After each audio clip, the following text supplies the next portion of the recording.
Good evening, everyone. Welcome to Man United Agendas, the Four Horsemen. So, Mondi Juma, Rebel, Bath Time, and Mr. B. And we got a couple of tasty subjects tonight, so tune in.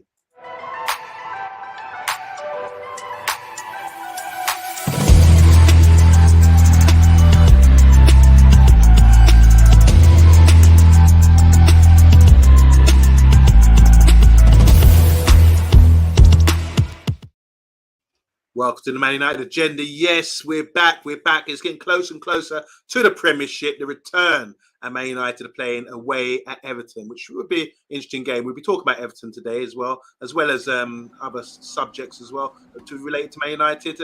Now the international break is over. Rebel, did you enjoy it? Just to say, Rebel, I was watching there's a channel called Lansdowne Road and all the great classics of the Jack Charlton era that we were talking about yesterday.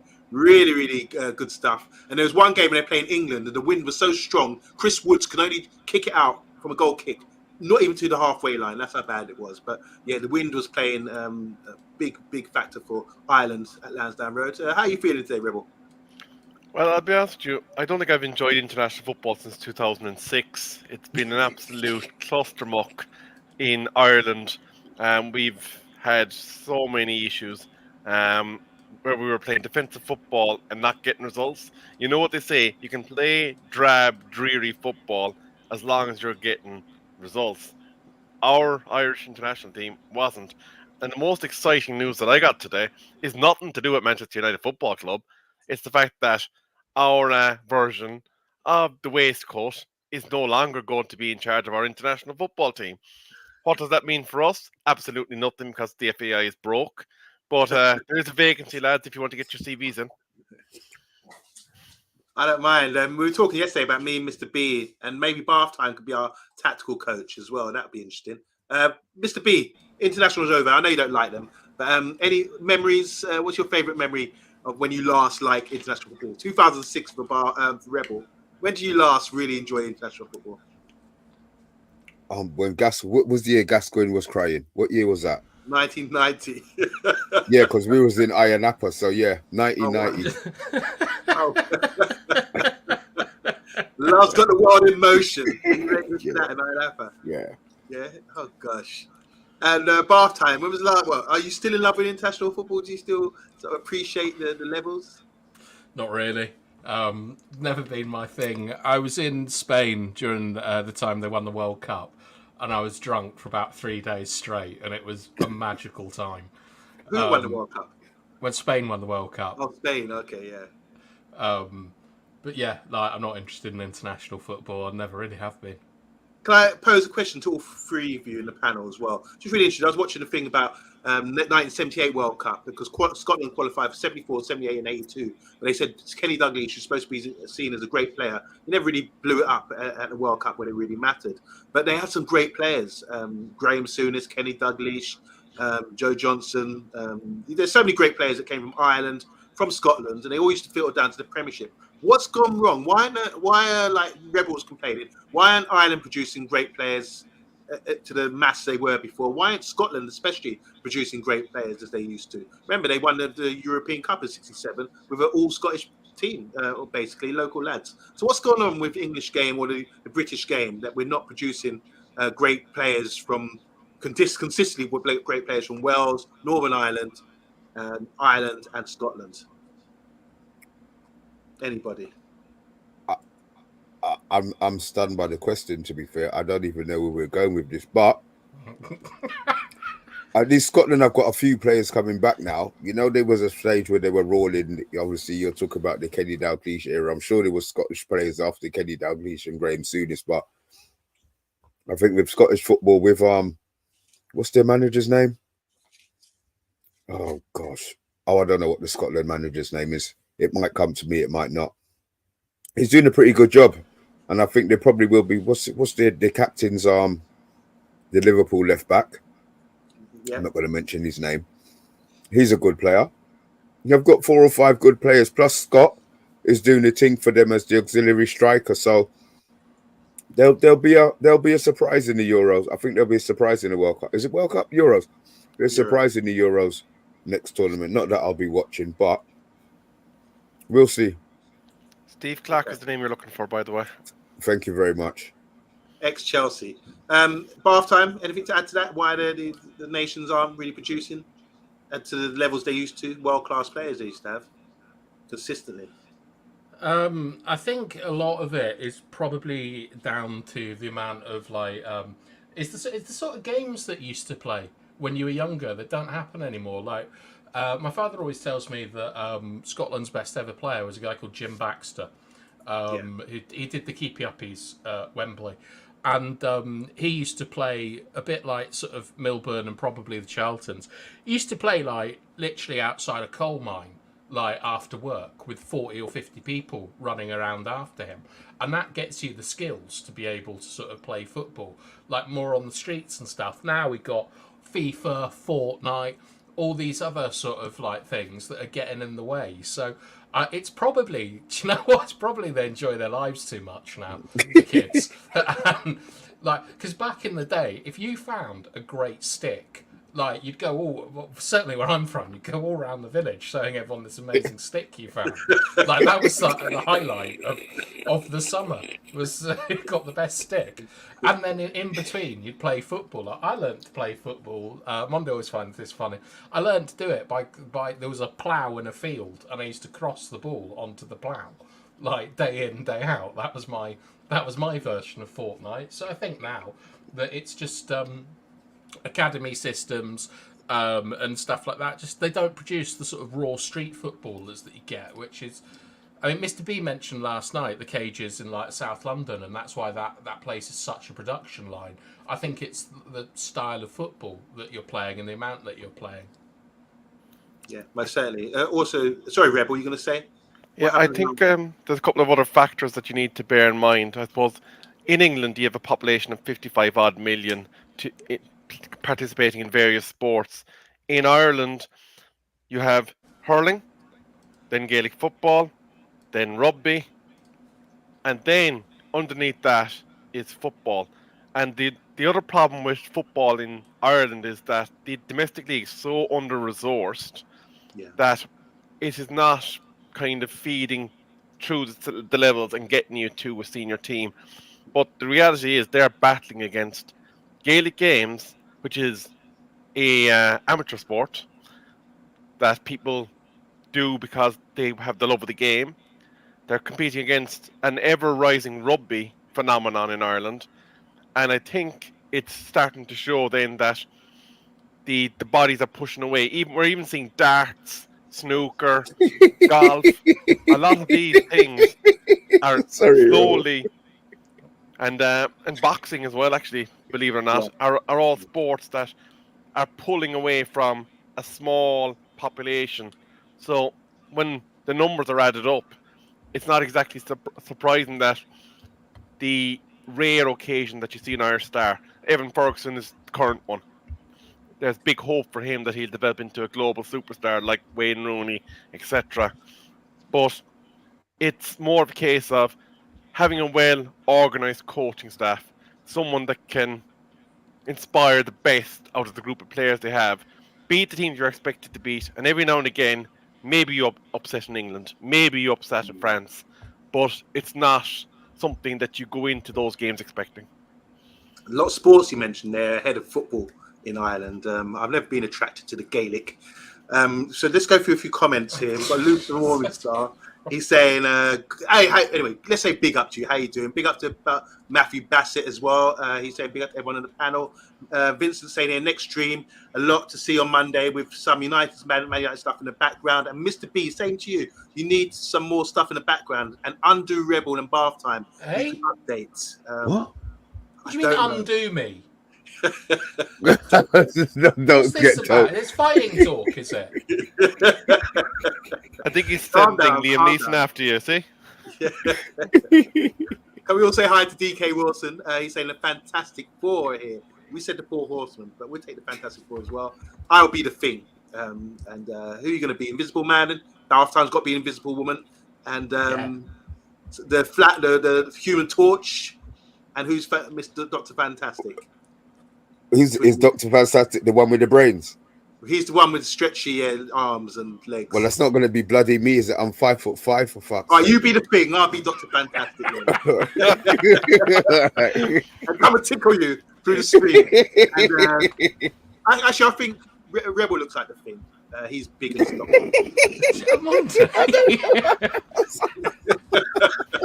All right, big up Stephanie Griffiths, by the way. A big up to Box as well. Stephanie Griffiths gives us a major big up. Said this is the heavyweight panel. It certainly is. That's what we got. UK Stranger saying, I was in Portugal on holiday during Euro 2004. Who won that tournament, guys? Was it Greece? Yes, it's Greece, yeah. And it was the one we should have won because they had a great team. Rooney got injured, didn't he? Matthew Bassett again saying, Scottish and Irish football needs big investment in youth academies and investment in respective leagues as well. But Rebel was talking about that as well. Where are all the Roy Keanes and Dennis Irwins? And you can read there. And the All right, we've established who's who with the Fantastic Four. We will be the Fantastic Four tonight. And we want top four in the league. And to get there, we're back in the Premiership this week. But there's some sort of concerning news, isn't there, about players maybe leaving the club. And that player is our very own midfield stalwart. It's Casemiro. Now, Casemiro has reportedly been considered a potential exit from Man United to the Saudi Arabian club. So the Brazilian was undeniable steward for Red Devils last season, an irreplaceable cog at the heart of midfield. His efforts and contributions guided United to third place finish and put an end to the 6-year trophy drought. The latter of which he directly impacted by scoring the opening goal in the League Cup final. This term, though, he's been under fire, whether it's fatigue or age catching up with him. The 31-year-old has often looked sluggish, off the pace in the Premier League. You'll get caught out quicker than most people. You get exposed if you're not performing. Casemiro has been unavailable for the past 6 games due to a hamstring injury and is not expected back in action until after Christmas. That's according to our manager. So it's concerning exit, really. He's contracted to 2005, and there is a possibility that he could be swayed to go to the Saudi League. How do we feel about this, guys? Over to you, Bath Time. Do you think it's true that he was a main figure last year, helping us getting third, and his performances this year seem to have dropped off? Because you've been quite critical of him, haven't you? Yeah, I felt that his performances dropped off last season as well. I think that the entire team dropped off after the Carabao Cup win, and it was a bit of a slog, to be honest, to get through the season. I think that Casemiro's a good player, and he looks like he's a good guy to have around the club. He's got, I don't know what it is, but he reminds me of that kind of like boisterous uncle that gets stuff going at like family events and things. I think he's positive, like loud and sort of good natured, and you need that in a football club. But I'm not sure we need him on the pitch. Like he's very one paced. He's got a very good passing range, but he lacks so much mobility.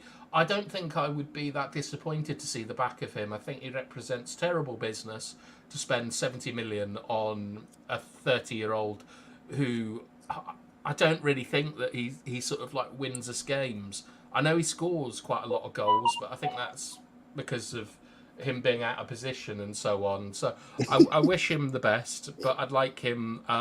But I think he's not the future, is he? Wow. Damning. Anyone going to change your mind? Is there any different opinion there from Rebel, maybe? Do you disagree? Do you think he is the future? Do you think we should keep hold of him or let him go? Well, he was brought in to do a specific job last year. Our midfield was a shambles, and he came in and he had a season that was relatively decent, all things considered.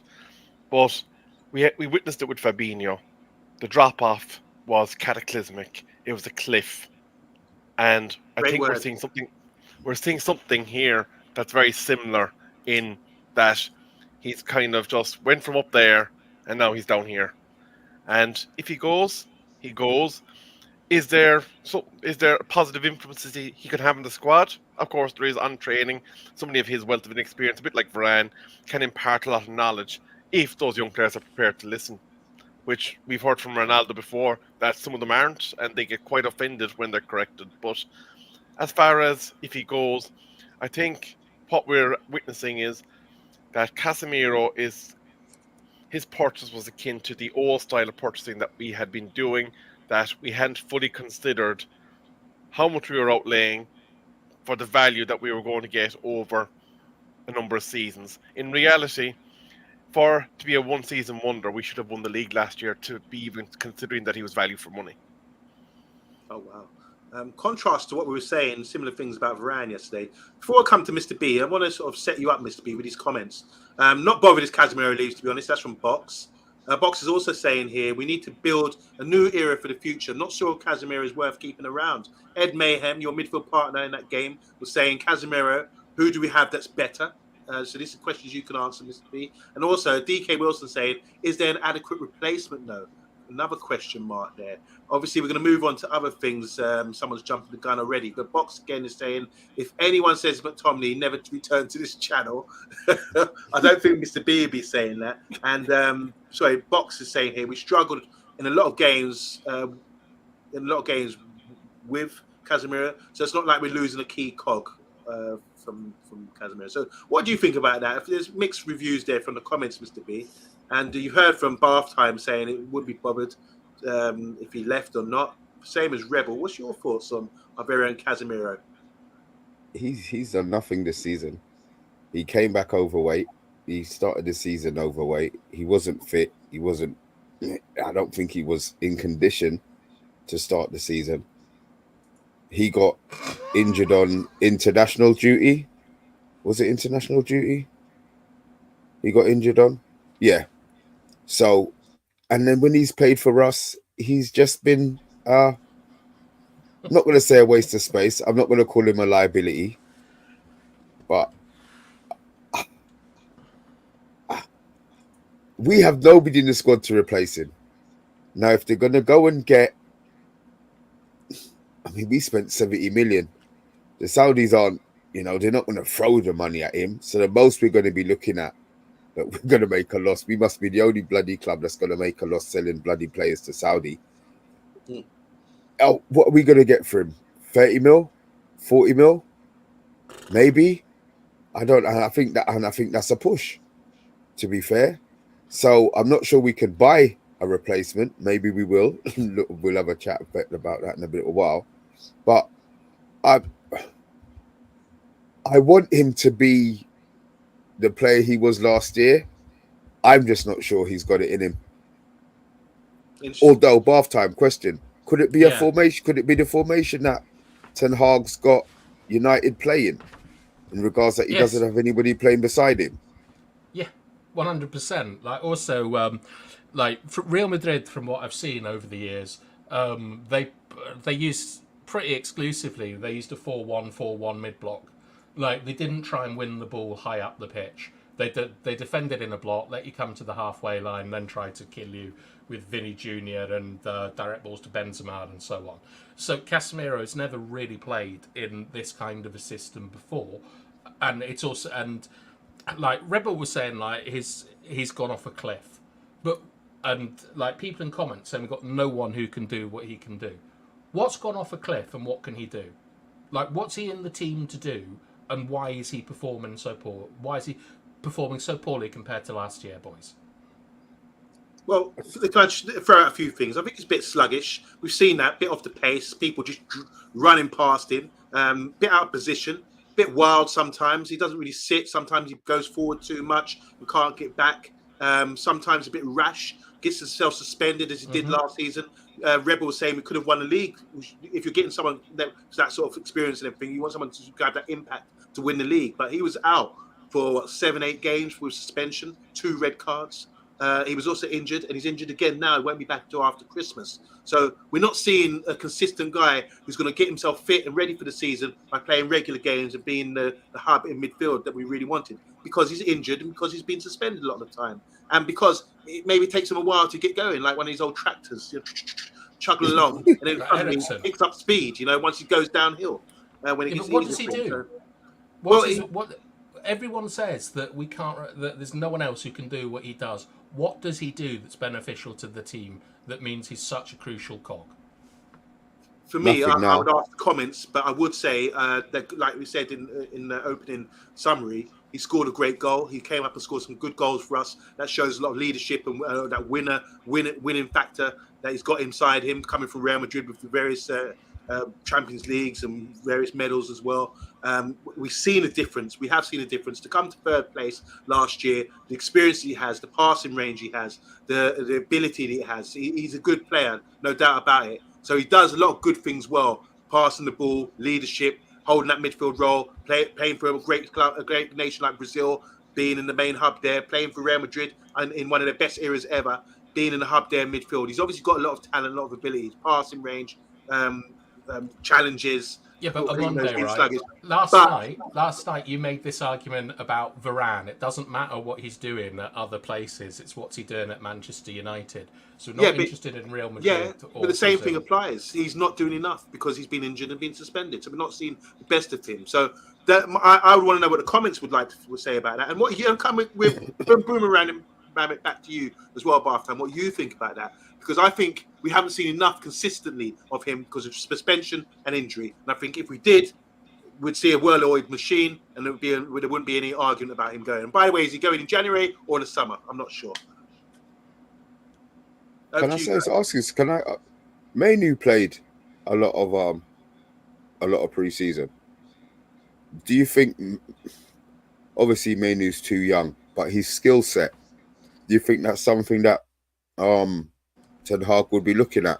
Not saying as a direct replacement, because I agree. I actually do agree with Bathtime. Not on much, but the fact that Casemiro's had to do a lot of the running, especially in that defensive position on his own, it's a lot of pitch to have to cover. He's not made it easy for himself, though. I think. Talking about running, if you know you can't do the running, make it easier for yourself. Don't leave yourself out of position or be going to ground so much. You know. Yeah, but then what position? What position is he supposed to be saying in? As in, he's meant to be doing a couple of things, right? The first thing is we do a man-to-man press when we're trying to win the ball high up the pitch. So he's got to go man-to-man with someone. He rarely does it properly. And when I mean properly, it's where it's like where you've got to arrive exactly as they take their touch to be a top level presser. It's something that Fred was incredible at, because as you come to control the ball, that's where you apply the pressure. You're more likely to get a poor touch and so on. Casemiro is always a bit off, and I also think that he cheats because he is atrocious at defending transitions. Like when you're defending transitions as a midfielder, you get your body in between the ball and the goal, and you try and push, and you try and get play out wide, and you stay with your man. When we're facing a defensive transition, Omondi, how many times do you see Casemiro go into ground, and then Martinez, Varane, Maguire, whoever, then has to jump up a line, and we're completely exposed? Yeah, all happens the time. A lot. Happens a lot. Tottenham this season, he was doing that. Wolves. Yep. He does it all the time. But so what he's got to be able to do is it's weird because he is regarded as one of the best defensive midfielders of the last 10 or 15 years. But he lets us down in defence and doesn't contribute enough in defence. All the things we look at him for are more attacking, like goal scoring or using his passing range. I think that to be honest, if we just had a more defensively minded and disciplined player with a less expansive passing range, we'd be a better football team. Because his passes would be short, he wouldn't lose the passes, would he? Yeah, I mean, the other thing is, Mr. B, is that Ten Hag's hooked him. In the last 2 times that he was fit, he's been hooked twice, and once was called out by Ten Hag, saying we weren't playing enough football because he doesn't set a tempo. He's got one gear, which is get it forward as quickly as possible, and sometimes that works out, like Ronaldo against Everton in his first couple of games. But you can't control a football match with someone who doesn't want to pass the ball sideways, and that's one of the big issues with Casemiro. Is that he gets the ball and he just wants to up. He wants to up it to 100 miles an hour. And if you're not good at defending transitions, that's a recipe for disaster. So I still don't know what everyone sees in Casemiro defensively that I'm missing. Because I've got to be missing something. So anyone in the comments want to respond to that? Is that true? We need someone to sort of slow it down in the second phase of play, pop it around a bit more. Is it true, the criticism we're hearing from Bath Time? Rebel, do you want to add anything to this about the Casemiro debate here? Just before you do, Vincent saying here, I love Casemiro as a gentleman, as I've met him. You've met everybody. Who haven't you met, Vincent? As you can see by his profile, he's got the great Bobby Charlton with him. But you see his legs are going, and it's very shame if he leaves. It'd be a shame if he leaves. But you can understand money is the root of all evil. So he wants to keep him there. And also a couple more before we go to you, Rebel. Box is saying Casemiro in the past was world class, one of the best centre midfielders of his era. It reminds me of Schweinsteiger. United getting a former player, great player, past their best on big wages and old. And the last one here, pretty funny. You want to say hi to Polar Knights. He says, as a barber, I love this show. It's a perfect evolution of the beard growth. Not only are we the Fantastic Four, we also a demonstration of how to grow a beard in stages. Rebel, you're at the baby stage, I imagine. All right, Rebel, so what are you thinking about that? I think actually, if anyone's at the baby stage, it's Cruella de Vil there down underneath you. Yeah. That's I'm true. prepubescent. But I made this point yesterday when on Monday you tried to argue for Johnny Evans over Raphael Varane, and if you did miss that, there is a clip that Mr. B did post as a short. Do check it out and give your views on that. We would love to see them, because there has been a few comments in support of Monday so far. So we'd like to get a few more inputs before the hammer comes down on judgment. But I think you have to assess at Manchester United who is available in the positions in central midfield. You've got Eriksen, whose legs have been slowly dissipating as well. You've got Scott McTominay, who seems to be the lad that's leading the line in terms of the foreign player. You've Amrabat, who came in on loan, who, let's face it, hasn't lived up to billing thus as yet. Whether or not it was to do with the debacle of all the transfer being dragged out all over the summer, or whether it's to do with the fact that the Premier League is a different beast to where he was operating. Judgment will be down the line on that front. Then you got a youngster, Kobe Mainoo, that's untested in Premier League level games. He's got one appearance, I think, at senior level for Manchester United thus far, and you'd be casting him in to the Lions' den at this juncture. And then the rest are your Mounts and your Bruno Fernandez's. So when you take that into consideration, who can dislodge Casemiro that is not currently at the club? That is currently at the club, I should say. Good question. I want to say big up to Man United Mania, and that's what we're about here. So we share your title. He's saying we can't rely on Casemiro anymore. We was crying out for him last season. He's done the job. Now his levels have dropped. Great player, but it is what it is. Doesn't Dora say that? It is what it is. Is that one of Dora's lines? She talks about like wooden spoons and buildings falling on her. I don't know. 3 days behind wooden spoons. Okay. I've missed a lot on this show. Man United Mania, he's made a good point as well. Can't rely on him anymore. He's done his job, and now his levels have dropped, and obviously he's injured. Maybe it's carnival season. He's going to see it out till then. Rajat saying here, don't really see hype about Mainoo. What has he and Hannibal or Mount have done? So he's not impressed by the youngsters, talking about replacements either. We're going to talk about, just before we close the show, I'm saying, like I said with Ryan yesterday. Close the show? Close this topic. Oh. Let's move on. I'm saying this on Casemiro. Look, I'm not surprised these rumours are coming out. We're going to be very disappointed when we need him during the winter months that he's out injured. And this is someone we spent a lot of money on, and we sort of need in the team if everyone's playing well and everyone's fit. So we're not really getting value for money. The age is going to be 32, coming on 33. Maybe is a good opportunity to sort of sell him off to Saudi, where he will get good money and there won't be any issues about him leaving. So I'm saying the same as with Varane. I think Varane and Casemiro, I wouldn't be too disappointed if they left. Just quickly, do you want to wind this up, guys? How you feel about this? The final word on the Casemiro topic. Start with you, Rebel. We'll go around clockwise. Yeah, I think it's all well and good letting players go. We've been down this road with you in January transfer windows before, Mr. Juma, where we've been left short-handed and with our trousers around our ankles.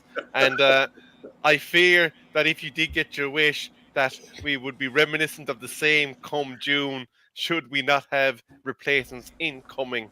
So I would have fear and trepidation about anybody, regardless of how useful they are at this juncture, leaving the club, because we do not have the depth of players without reinforcements. Final word, Mr. B, because Matthew Bassett's saying we wouldn't recruit much from selling Casemiro.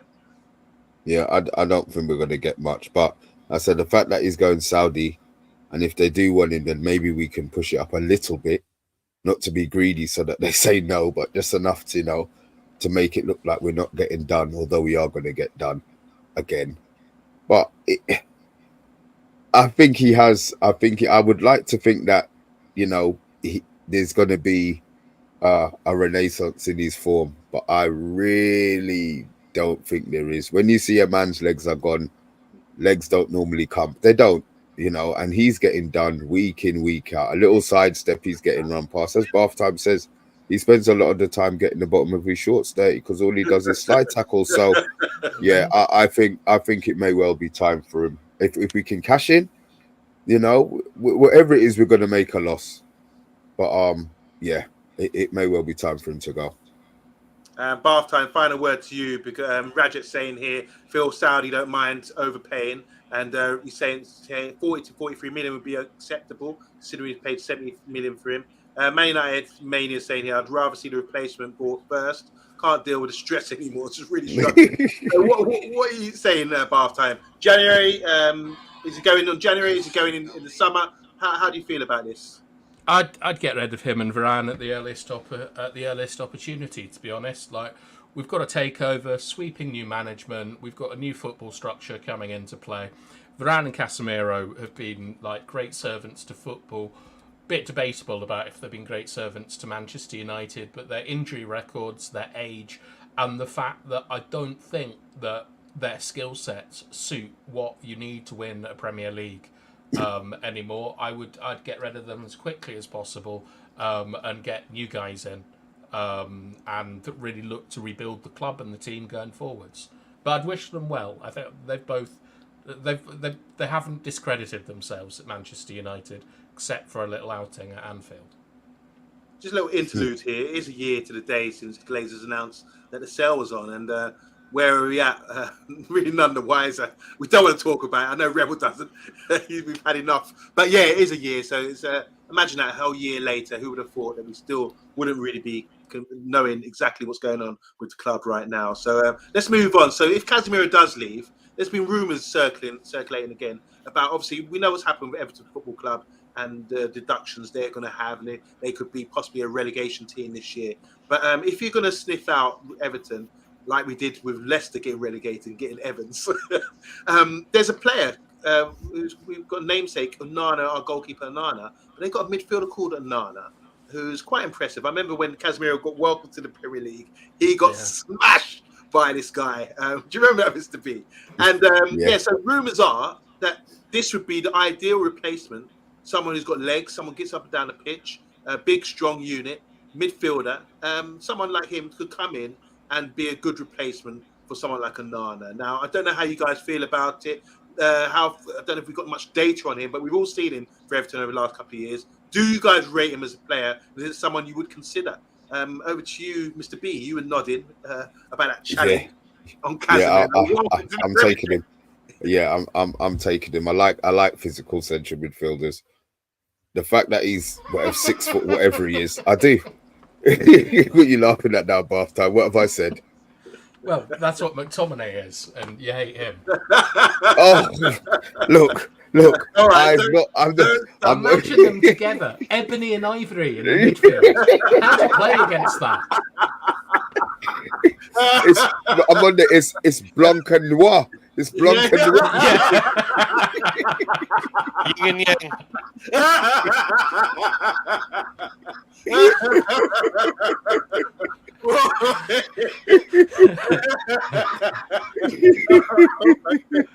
Grace us with some more French on Monday. Yes. Oh, God. Good one. Yeah, I'm taking Onana. I am. I'm taking Onana in our central midfield. I'll leave. I'm going to leave that one there for the bit. For anyone wondering what is going on, Omondi thought that Blanc in French meant black, and he said it with such confidence. And this is what is entertaining him so much. Sorry. Oh my days. Oh God. Oh, you're an idiot, I wonder. I swear. I'm going to mute myself. You guys carry on. Onana, continue, please. Yeah. Bath time. We need some culture here now. We need to get this back on that. Sorry. Okay. All right. Well, I've got flu, so I'm not going to be that much helpful. I'm not going to be that helpful unless it's a particular type of culture that you're looking for. I like Onana. I mean, I don't think he'd be a first teamer, but he's really good at defending his box, and he's a real problem in the middle of the pitch. Like as we saw with Casemiro, he'll smack you up. You got to be physically. You got to have played a lot of football to know how to deal with someone like Onana. He's got those really long legs. He's got powerful hips and shoulders. He looks like an absolute nightmare to play against. But having said that, there are two others that I think I'd prefer to take from Everton. One is their young centre-back that we can never agree on his name. I think it's Braithwaite. The other one might be a bit of a surprise, actually. But I'm a bit of a fan of Alex Iwobi. I really like. I think that when you look at like the Mount position, He's not there. He's not there anymore. Iwobi? Yeah, I don't think he's at Everton anymore. He's gone. Has he gone? Yeah. Where's he gone? Back to London. Yeah, I saw him play. That's why I rated him. I thought he was really impressive against Fulham. Yeah, no, but I really like Braithwaite, and I think Onana would be absolutely fine, but I don't know if that's our most pressing concern to sign. I think that centre-backs are really where we're struggling at the moment. If I could pinpoint a weakness in the team, I think it's centre-backs. Oh, so you think that's sorry, 1 second. You think that's where we might be looking in January then? Oh yeah, we definitely. I mean, look, we need another left-sided centre-back. I know Martinez had a really good start to the year, but he's been bloody useless since Christmas, and he's now like injured and unavailable. I don't like his defending in wide areas. Maguire, I like Harry Maguire, but he obviously has some limitations. Varane, I think, is done. Johnny Evans isn't the future. Lindelof, I think, has been dreadful this season. And I also think that a lot of our problems are in bringing the ball out from the back, and getting it up into the midfield comfortably. So if I was in charge of anything, it would be getting a centre-back that is left-footed, that can defend wide areas as well as they can defend in the box, and are able to pass the ball through the midfield to break lines, instead of this going side to side really slowly that we've seen for the last 6 years. So that's where I would be looking. And I think players like Braithwaite and that guy at Crystal Palace, Gueye, or someone like that, I really like them as centre backs. I think that's where we'll be looking. Okay, Rebel, what are your thoughts then? So Onana coming in to our midfield. Obviously, we can pick them up because they might be getting relegated. He could have his head turned, no? Well, Amadou Bazua, Jordan Movan Onana, born in August of 2001, only signed a 5-year contract that takes him up to 2027 when he was signed by Everton back in 2022. So I'd imagine he would be quite expensive. And also, I'd just like to remind us of the last Belgian that played for Manchester United Football Club, Mr. Romelu Lukaku. Okay. So we haven't exactly had the best luck with the Belgians. As regards to whether he'd be a cheap pickup, I think Everton are going to be fine even with their points deduction. They're only, 2 points off as it is, and they have a better squad than the other teams, so they will be more than comfortable towards the bottom end of that table. As far as transfers in January, a lot depends on what is actually done. I think it'd be very optimistic for us to rely on transfers in January to keep the bow steering towards port to the end of the season. I think we have to operate as if there's going to be none, because the form that Manchester United Football Club has in recent years in January is that we may get a cheap loan, such as that goalkeeper that did absolutely nothing for us last year when he took up a wage, Butland, wasn't it? And Yeah. I think if, however, a certain deal does get done, what we could find is that players like Martial and a few others could be used to head towards a certain other club as part of maybe a move for a Toledo. But again, I will stress it is highly optimistic to think that anything will come in January. I think what we have is what we have, and we need to make it to the dinner table with them. Yeah, I tend to agree with you there. What about Jordan Pickford? We've been linked with him as well in the past, haven't we? If I'm just going for the evidence, what's it? Tyrannosaurus Rex arms. What about him as a goalkeeper? Has he still got that sort of stock as a top goalkeeper, or are we quite happy with our goalkeeper, Onana? And who else have they got? Everton. Calvert-Lewin. He's injury prone, isn't he? Calvert-Lewin. Llewellyn Bowen. I quite like Pickford myself. I think he's a good goalkeeper, and I've said before, I think we've gone too far with Onana. I think it was too much of a change from like one of the most aggressive sweeper keepers, and before that he had David De Gea, who was like the most tepid. I think Pickford would have been a nice little sort of, I don't know, like make way in between them. But we can't really be sniffing around Everton for too much. I mean, like I think look at Braithwaite as someone who could have like John Stones potential, but the rest of them, I don't think that there's anyone there. I mean, like that guy you're talking about, Calvert-Lewin, or what's he called, Calvert-Lewin? DCL. What's his real name? Dominic Calvert-Lewin. Yeah. Man's injured all the time. I don't like his dress sense. He's a bit God, like, yeah. no, because he's on like Vogue magazines and stuff like that. Him and that blonde guy. Skirts. Yeah, I don't mind men wearing skirts. Like, big up the Romans. But like, Kilts. I think that like. But what I don't want is someone who I don't think is 100% focused on football. And I get the impression from that man that he isn't, and his best form came under one of the best managers in Europe, which was Ancelotti. So I think, so I'm not so sure about him.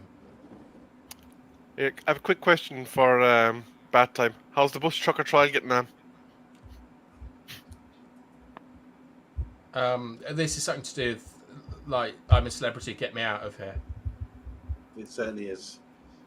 Oh, is this a Vincent's question? Yes, so Vince is saying this is a question to Bath Time. Are you giving up Love Island for now? I'm a celebrity. Get me out of here. Times Man United players is going into the jungle. Rumor. Give you a clue. Russian. Kanchelskis? Isn't he Ukrainian, Kanchelskis? He played for Russia, but yeah, he could be Ukrainian back then. I'm not sure. I'm not a massive fan of Love Island, Vincent, and I watch Love Island in the summer instead of like reading about transfers that we're never going to get. It's a much more enjoyable experience. Like Kinsu over Frankie de Jong every day of the week. Stephanie Griffiths going with 2 Onanas or 5 Cantonas. Togo party time as well from Stephanie Griffiths. Steph, you haven't given us your opinion on Casemiro or this Onana guy. What are your thoughts on that? I don't know. I'm with Rebel, actually. Rebel gave a really sort of measured opinion earlier, and I do think we shouldn't really be signing anyone. I think, as the manager said recently, that he's got the squad. It's just injuries. And once we get all our players back, sharp and ready to go. What if we don't? What if we don't get up? What if we don't? I was like you when the players come back. But what if the players come back and we're still shit? Then I think we have to rely. I think all things balance out. Look at the terrible VAR decisions we've had early in the season. But I'm looking. There was a report in the Athletic, I think, about why have so many Premiership players getting hamstring injuries at the moment. It seems like everyone's dropping like flies. So I think we've had a bad run. hopefully we have a good run in the future once we start to settle down and get our team back. And maybe other teams will have a bad run too. Just by the way, there's some big games this weekend where we can close the gap. I think Brentford at home to Arsenal. You've got Liverpool, Man City at home to Liverpool. So this side of the Premiership, all swings and roundabouts. That's why it's a marathon, not a sprint, and why we shouldn't be panicking at this stage of the season. Title charge still on Monday. I would say yes. It's not impossible. I think it's still possible. Then why not invest in January? Like, well, two of our most famous signings have come in January in recent years. Bruno, Alexis Sanchez, and Bruno. Like, we really pushed the boat out. Contrast. But that was a lot of money. That's one of the most expensive transfers we've ever had with his wages and things. Like, if you are of the belief that a title charge is on, and we've got like new ownership coming in and things like that, why? It wouldn't surprise me if we spent 60 million in January. To be honest. What would 60 million get? What do you think 60 million would get? It's a good centre back. An experienced striker and a centre back. Just some rumours going around. Juve are in a lot of trouble, aren't they? I mean, we're sniffing around Everton; they're in trouble. But Juve are also in trouble. We're looking at Vlahovic. Are they in trouble? Striker. Yeah, they've had some issues, haven't they? They're not performing that well. They've only just got what's his name? They're second in the league. Are they second in the league? Yeah. They got financial problems, Mr. B. Oh, sorry. Apologies. So they've got Vlahovic, and was really sort of one of the top strikers. He used to play for Fiorentina, and he was banging goals for them. Made a big move to Juve, and he's always been linked with top Premiership clubs as well. So he's like, to me, he's just the same as our striker now, the Danish boy, left-footed, strong. Yeah. How does Vlahovic play? He gets on the end of things. He's just like our boy. Holds up the ball really well. Yeah, in the box, bam, left foot header. He can finish things off. Very similar to what we got. But there was rumours about him as well coming in today. I don't know what else is going on in the rumour mill. Rebel, if you've got your ear to the ground. But off topic, Griezmann. We've got a question here from Griezmann. Yeah. Yeah, that was a rumour as well going around about Griezmann. We've been linked with him years ago, weren't we? But I think it's too late for Griezmann. I can't see. I'll tell you what I did here. But this is weird. We had Griezmann a couple of days ago, and I heard something about bloody Muller today. Did anybody hear anything about Muller? Thomas Muller? Bayern. Yeah. Oh, absolutely not. I was hoping you were going to say Morata, who I'd love at the football club. Muller. I heard something about Muller today. Let me see. I want to see if I can find it. He's not even like really a striker, Muller. He's like They're talking about experience. He's also a dreadfully unfunny man. I really don't like him. Lebogolski, yeah? Yeah. Locatelli and Brahma. Brahma's a centre-back. Locatelli from Italian League as well. That's what they talk about. So Matthew Bassett said there's nothing in the Griezmann rumours either. Big up to Zoe Media House. She's saying, I read there's a few clubs in Everton's position where the FFP will ruin them as well. Oh dear. Big up to Hydro. How you doing? He says, yeah, I saw that. And FUCK, that was the only Muller we want at United. Our pot of rice. Muller rice, as I say. Big up DK Wilson. He's saying, yeah, I heard about Muller too. No way, dude is old as dirt. A player was talking about him the other day, saying what a great player he was. I forget who it was. Maybe it's Harry Kane. He was saying, I've always looked at him. I never thought he was anything special. But when you see him up close and his movement, he always seems to be on the end of things. And he's got that determination as well. But mind you, Germany have been losing international games a lot lately. They haven't been playing too well. And he's been in and around their squad. But I'm not sure. Yeah, I think Muller's too old. We can't be looking at that sort of age range, as DK Wilson was saying right there. Muller going to Arsenal to join up with Rice, tasty midfield. Well done, Zoe. That's funny. Off topic, who are your favourite retro players? Now, retro, I just want to say this. I saw a goal today. It was against Henningberg. Remember Henningberg got done by Redondo and then against Real Madrid by that little trick. When he did the trick, yeah. Yeah, magnificent. I saw a ball played. It was France against Norway, and Zidane got played through. It's a straight ball over the top. He watched it in the sky. He saw Henningberg coming towards him. His first touch got it away from Henningberg. So Henningberg going that way. The first touch went, looped over his head, touch in the box and just slotted it home. I thought that was magnificent. When you see it in slow motion, you think, oh my gosh. And there's been a lot of stuff. I saw a game 2004, as we discussed earlier, about the Dan against Beckham and Rooney and how he mastered them and that 2-1 victory as well. So retro players, who are your favourite retro players? Name 5 for each of you guys. I'm going to come to you guys. Retro players of any era that sort of, not necessarily the best players of all time, but the players that really meant something to you. Retro players that you felt an affiliation to.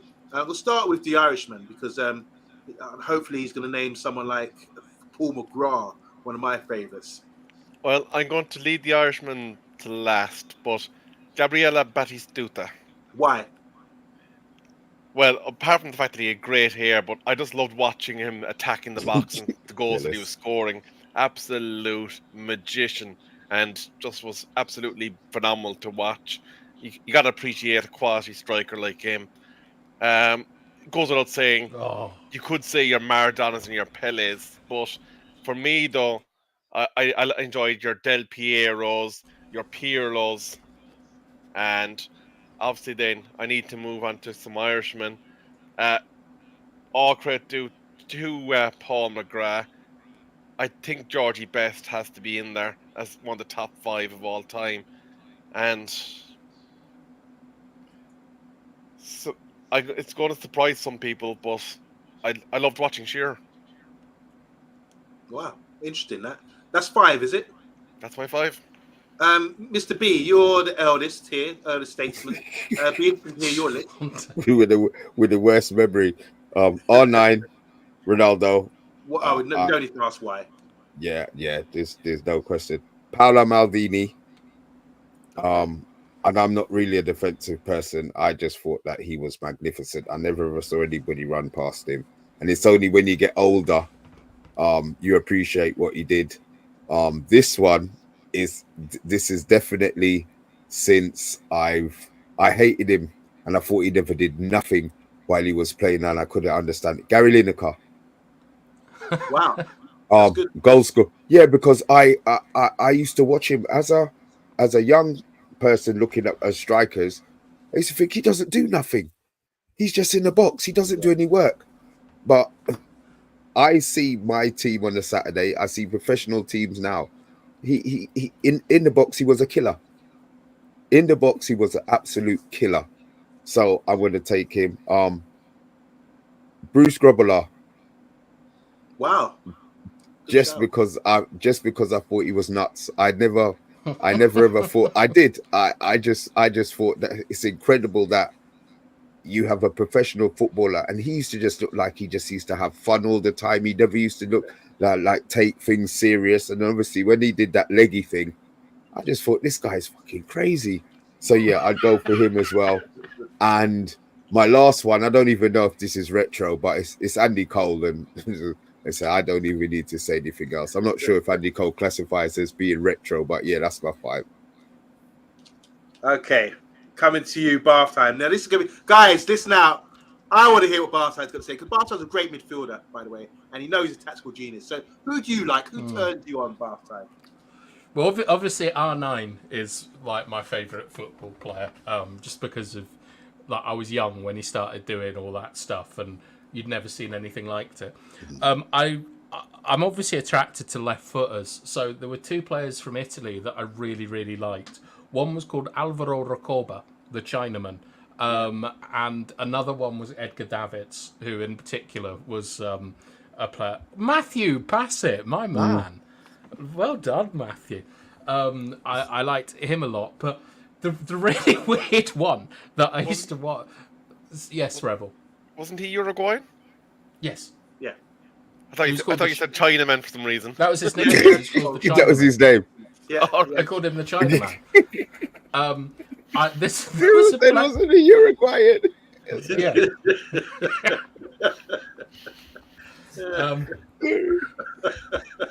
It's very confusing. It's like Matty Holland not being Dutch. I liked a player at Southampton. Who was called it's called Chris Marsden. And he was Yeah, I really liked him as a football player. I liked a guy at Coventry called Chippo a lot, Yeah, who was another yeah, defensive Moroccan. mid. Yeah, like I used to watch a lot. I had a real thing for Tom Huddleston because he was like he was just weird looking, but he had a great passing range. So I liked when I was younger. I liked really weird looking midfielders, and certainly like left-footed ones. And there was a guy who played for Rangers and Newcastle United called Two Guy, who I also used to try and steal a lot from his game from. Blackburn. Yeah, so I as do you, Matthew. I'm really pleased someone brought up Recoba, and there was a Leeds player who once had a month. He must have sold his soul to the devil or something because he had a month where he was the greatest footballer of all time, like Tony Yeboah. Do you not remember that the hat tricks against Liverpool and Wimbledon? It was I'd never seen anything like it in my life. I don't think anyone's ever had that run of form before, but I know he played for Leeds, but I was awestruck by him when I saw the power he could put on the ball. And I noticed Box earlier brought up Ivan Zamorano. I'm very pleased to say that I've actually played football with Ivan Zamorano. He's a difficult person to play against. Chilean international. He played with R9, didn't he?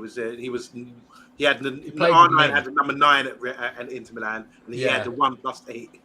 He did. Well, great. That's a great list. Do you want to go through a few names here? We've had mine. We've had Rebels. We've had Bath Times. Okay, let's go through my list. Maguire.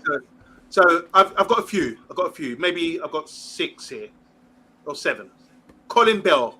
I know I hate to say this, but Man City, for me, great player. Had lungs, had about 4 lungs. Used to get up and down the pitch. Played during the 70s, late 60s and 70s, where England didn't really qualify. So you might not know him that well, but he's a fantastic. Ask anyone. And I've watched a lot of football, and I've seen a lot of thing about him. He's just a great midfielder, up and down. One of the best England midfielders of all time. A bit like Lampard, a bit like David Platt, but better. Put it that way. Glenn Hoddle, for me, growing up, was fantastic with John Barnes. Just if you want to know about touch and that English game when the ball was being bypassed midfield all the time, these guys, once they did get the foot on the ball, eventually in those muddy pitches, they would make things happen. And you only have to look at. I always think great players always score chipped goals, and these guys would always do that. 2-footed. John Barnes was 2-footed, by the way. I've seen him touch it onto his right foot and swerve it into the net as well. Great players.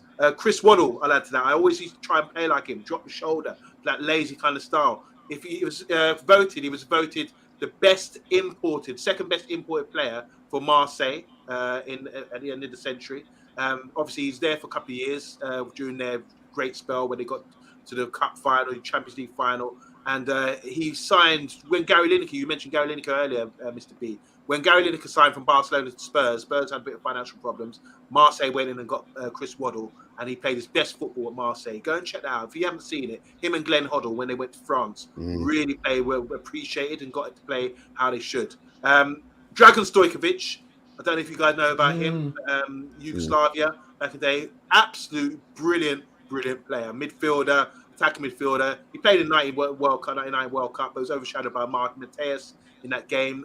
Mateus scored a great goal. But Dragan Stojkovic was just amazing. I remember when they played against Rangers, Red Star Belgrade, and when Rangers had during the Heysel Stadium ban, when all the top players went to Rangers, they completely destroyed them. Dragan Stojkovic was instrumental in that.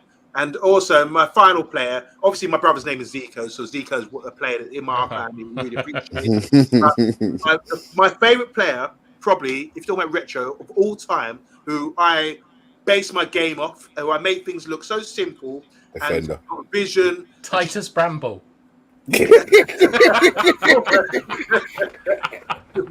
Dubry, we're getting there. But the reason why I love this player so much is because he made the game look easy. James Toney is my favourite boxer of all time because he's always comfortable, always breathing, always calm. But this guy playing football, the most calmest footballer you ever meet or ever see play, absolutely instrumental for his side, and one of the best players, I feel. If I was to play, when I did play midfield, I always tried to base my game on him. There's a guy called Carlos Valderrama. Go and check out During the 99 World Cup, they were 1-0 down to Germany, who eventually won the tournament. Go and check out the calmness, how he set up the goal for Rinkhorn. He's the hair boy. Sorry? He's the hair boy. He's the one who's got the big like perm. So, like, OMONDI. That's why you got hair. Yeah, well, I'm losing it. Valderrama's still got his, by the way. What a great player. Someone, I don't know if my time feels bad, but someone who's just so cool and calm on the ball, never phased. You could rush him, he'd nuts you, just pop it around, and makes the game look so simple. Marcel Salas, from Box, we got that one. Zamorano. Monday. What about George Weah's cousin? No, Mark Graham Souness. Zamorano. Redondo, we all remember him. David Trezeguet, he's a forgotten player. He went down, didn't he? With when they got relegated, he went down with them and got them back up again. He was rated. Ariel Ortega, do you remember him? Post Maradona. Matt Letizia. Now look, this is a great player we're talking about here. Redondo, top player. Klinsmann, yep, most certainly. We've got a list here from Matthew Bassett, Seedorf, Kaka, Roy Mackay. Remember the games with Deportivo? What a side they had. Prilo and Vieri. Zola was a monster, says Hydro. And Zola again here from Box as well. We've got Lucas Radaby and Sami Hipria, underrated centre-backs from Box. Christian Vieri, also left-footed and very underrated. He went to Atletico Madrid and smashed I've got one for bath as time. Jimmy Floyd Hasselbank. DK Wilson, obviously he's from the States, but he says Ronaldo, Bex, Zidane. Those three were the guys for me being in the US. Bath time knows ballers. He certainly does, and he is a baller himself. Where does Roger Miller rate in this all-time list? That's from our very own. Is that you, Rebel? Just Rebel. Yeah. Roger Miller, I think, I mean, to see a 38-year-old do that in the 90 World Cup, just come on and just score those goals. I said, where have you been? I mean, outstanding. I just can't. Where? How good would he have been in his 20s? You know, Rio, Keane, Robson, Charlton, Rooney. That's from Zoe Media House. Wonder who she supports. Zidane, Charlton, Robson, Gaza, Best. There always seems to be midfielders, not enough defenders in these lists. We've got Keane, Scholes, Bex, Rooney, and Giggs, who doesn't get a shout out these days so much. Ali Dyer, one that used to be the former top goal scorer in international football. Ali Dyer, sorry. He's played for Berlin, and he's Iranian. Big up to Solo. That's not the Ali Dyer he's talking about. That's the name that George Weah's cousin had. I got duped this time. And the guy, Marco Boogers. What was he famous for? He never played for West Ham and lived in a caravan or something. Really? I think so. Wow. Oh, so here we go. Retro Bebe. Obviously, he was the HS Bebe. Bath time. Can I ask you about a player? Yeah. I'm thinking of a left footer, Adriano. Yes. What a tragedy. Like Adriano played for Parma, was partners with Mutu, and he was just absolutely outrageous. I think he might have scored 5 goals away in Spain for Inter once to win them a match. But his father died and he completely went off the rails, and I believe he's in prison now. He was a wonderful player. But the defender I forgot, Amonte, and it's a dodgy one because of his political affiliations. But Sinisa Mihailovic was someone fantastic. who I watched a lot of videotapes on how he took corners, and also someone called Andy Hinchcliffe. I had a tape of Andy Hinchcliffe taking corner. Yeah. Used to watch it. I used to see how he moved his hips taking a corner. Like they were both exceptional set piece takers, especially Mihailovic. I've just thrown Ronald Koeman into that list as well. Fantastic. He would be my retro. Sorry, Rebel. I have one for bat time as well. Juninho Paulista. That guy. I was hoping you were talking about the one that was Leon, who used to score the most outrageous free kicks, who I also like. Juninho, I mean, he was a bit of a chihuahua, wasn't he? I remember there were like pictures of him squaring up to Emil Heskey and stuff like that. He's a Borough legend and stuff like that, and I suppose he's a Premier League legend, but he wasn't someone that like ignited any great passion inside me, unlike Chris Marsden did.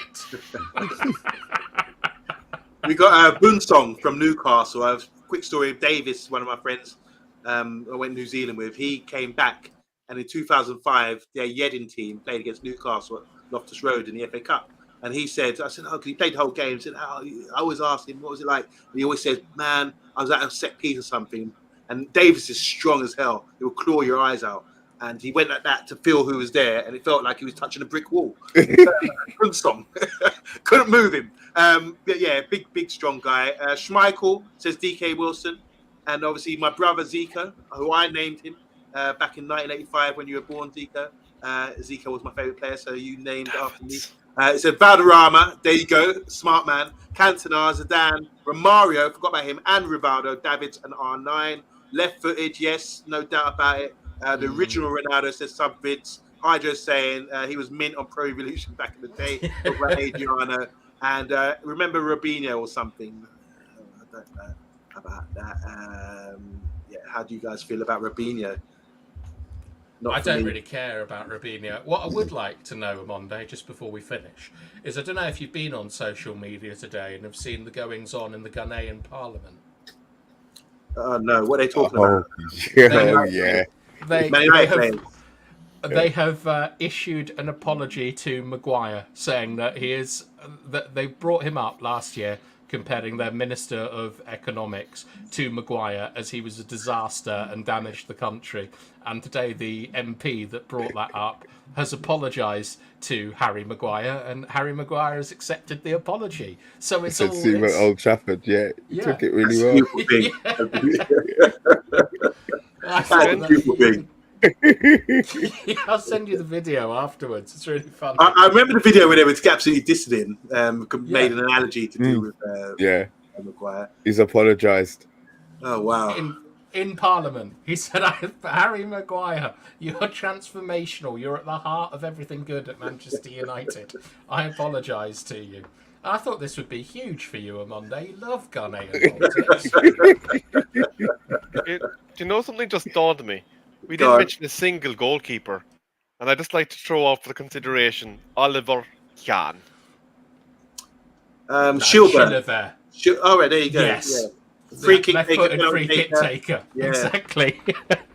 Rene Higuita, absolute madman.